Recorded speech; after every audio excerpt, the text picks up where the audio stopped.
ऋतिक को point sir आले sir आज पतीने सांत्वनपर भेट घेतली दुष्यंतताईंची तुम्ही उपराष्ट्रीय महोदय आज दादांच्या दुर्दैवी निधनाच्या नंतर सांत्वनपर भेटीसाठीच आदरणीय आमच्या नेत्या बहिणी पार्थ जय यासाठीच केवळ त्या ठिकाणी आले होते. राज्याचे राज्यपाल म्हणून जवळपास 16 वर्ष काम करत असताना दादांचा त्यांचा एक राज्यपाल महोदय महामहिम आणि उपमुख्यमंत्री म्हणून असा संबंध आलाच एक व्यक्तिगत सुद्धा संबंध त्या ठिकाणी राहिलेले होते. अशा वेळेला उपराष्ट्रीय पदाची त्यांची निवड झाल्याच्या नंतर मुंबईचा त्यांचा तो पहिला दौरा असल्यामुळेच त्या संवेदना व्यक्त करण्याच्यासाठीच ते त्या ठिकाणी आले. त्यांनी त्या संवेदना व्यक्त केल्या.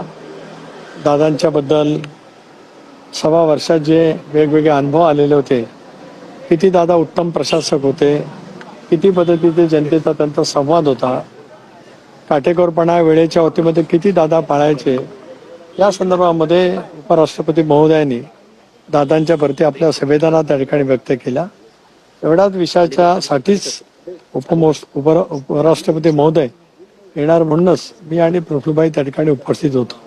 त्यानंतर आम्ही साधक बाधक एवढीच सगळी चर्चा झाली, कारण आता मी उद्या दिल्लीला जाणार आहे. आमचं दिल्लीतलं अधिवेशन आहे, मुंबईमध्ये विधानसभेचं सुद्धा अधिवेशन आहे.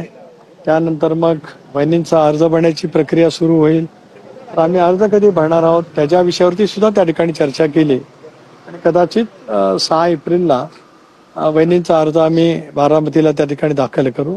त्या विषयावरती चर्चा त्या ठिकाणी झाली आणि मग त्या निवडणुकीच्या दृष्टिकोनातून सुद्धा कशा कशा पद्धतीने काय होऊ शकतं, कारण वेगवेगळ्या पद्धतीची वक्तव्य काही त्या ठिकाणी येत आहेत.